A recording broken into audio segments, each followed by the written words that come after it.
बोले वृंदावन बिहारी लाल की जय, ब्रजवल्लभ लाल की जय, अलबेली सरकार की जय। जय जय श्री राधे, जय जय श्री राधे, जय जय श्री राधे। गुरु चरणारविंद की जय। स्वर्ग और नरक। एक शिष्य ने गुरुजी से प्रश्न किया, गुरुजी ये स्वर्ग क्या होता है, नरक क्या होता है, कैसे हमको पता चले कि स्वर्ग क्या कैसे होगा, नरक कैसे होगा? कुछ आप ऐसा सिंपल सी चीज में समझाइए। अब जो बुद्धिजीवी होते हैं ना, जो थोड़ा तर्कवादी होते हैं ना, तो गुरुजी जो होते हैं ना, उनको उन्हीं की भाषा में समझाते हैं। तो बोले देख बेटा, बहुत सिंपल सी बात है। बोले क्या? बोले एक सिचुएशन थी कि व्यक्ति मरने के बाद जब अपना लेखा जोखा ले करके बैठा ऊपर, तो उसने पूछा कि भाई तुम्हारे अच्छे अच्छे कर्म ये है, बुरे बुरे कर्म ये हैं, तुम पहले स्वर्ग भोगना चाहोगे कि नरक भोगना चाहोगे? तो वो बोले भाई साहब, स्वर्ग में क्या होता है और नरक में क्या होता है? तो बोले अच्छा अच्छा अच्छा, तुम मृत्यु लोक से आए हो, पढ़े लिखे हो, अच्छा हाँ बताते बताते।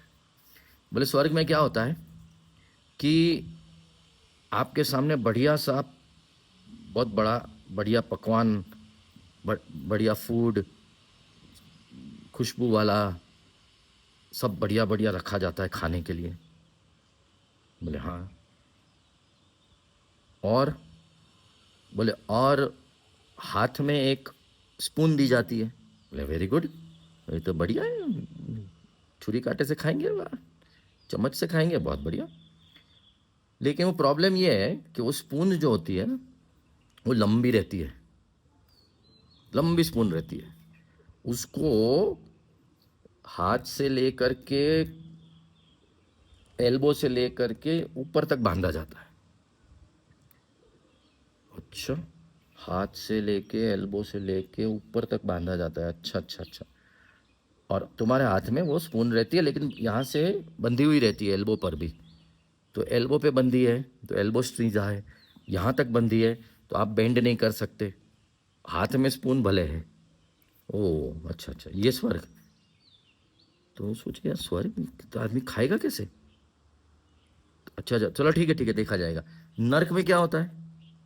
बोले नर्क में ये होता है कि बढ़िया सा प्लेट होती है, उसमें बढ़िया बढ़िया सामग्री होती है, बढ़िया बढ़िया खुशबू आती है, बढ़िया बढ़िया मिठाई होती है, गरम गरम सब सामान आता है खाने के लिए बढ़िया।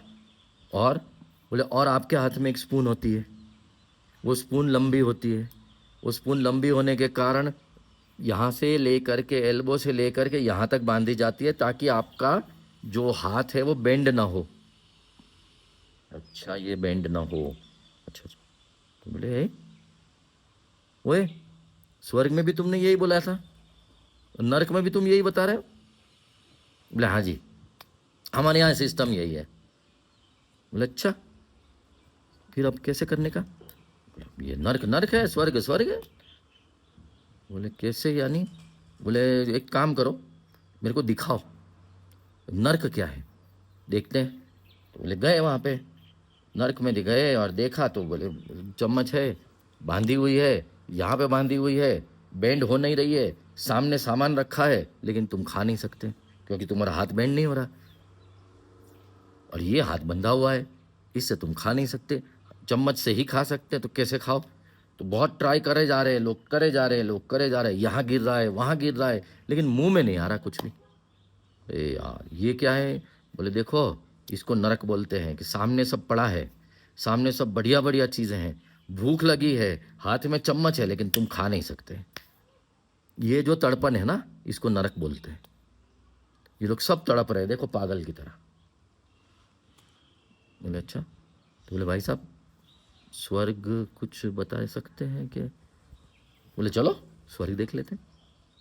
गए, वहाँ पर देखा तो वही प्लेट्स लगी हुई है बढ़िया, वही लोग बैठे हैं, वही उनके हाथ में बड़े बड़े चम्मच बंधे हुए हैं, हाथ बेंड नहीं हो सकता है, लेकिन फिर भी खुश है सब।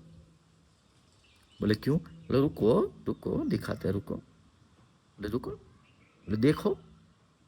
बोले जैसे ही बोला गया कि खाओ, तो कोई भी व्यक्ति खुद खाने की कोशिश नहीं कर रहा था। अपने सामने जो बैठा है चम्मच में लिया, सामने वाले को दे दिया खाने के लिए, और जो सामने बैठा है उसने चम्मच में लिया और उसको दे दिया। सबको आनंद से एक दूसरे को खिला करके पेट भर रहा है, मस्त रह रहे हैं, इसी को स्वर्ग बोलते हैं। और वो जो था ना, जो खुद खाना चाहता है, खुद खाना चाहता है, खुद खाना चाहता है, उसी को नरक बोलते हैं। स्वर्ग और नरक में महाराज फर्क इतना ही है, जो व्यक्ति जिंदगी भर अपने लिए जिया, मैं करके, मैं खाऊं मैं खाऊं मैं खाऊं मैं खाऊं, अपने लिए ही जिया, वो नरक भोगेगा और ऐसे भोगेगा। और जो व्यक्ति दूसरों के लिए जिया, कुछ किया जिससे कि दूसरे को सुख मिले, वो व्यक्ति स्वर्ग भोगता है। स्वर्ग और नरक यहाँ पर भी है और वहाँ पर भी है। व्यक्ति यहाँ पे अनायास भोगता है अपने कर्मों के, अपने एक्शंस के हिसाब से, और वहाँ पर अपनी जो एक्शन करी वो उसको रिपीट करता है, इसलिए वहाँ पर भी दुख पाता है। तो ये है बेटा स्वर्ग और नरक का फर्क। इतना समझ में आ जाए ना, तो आदमी स्वर्ग यहीं बना लेगा, जो नरक भी यहीं बना लेता है। बोलो वृंदावन बिहारी लाल की जय।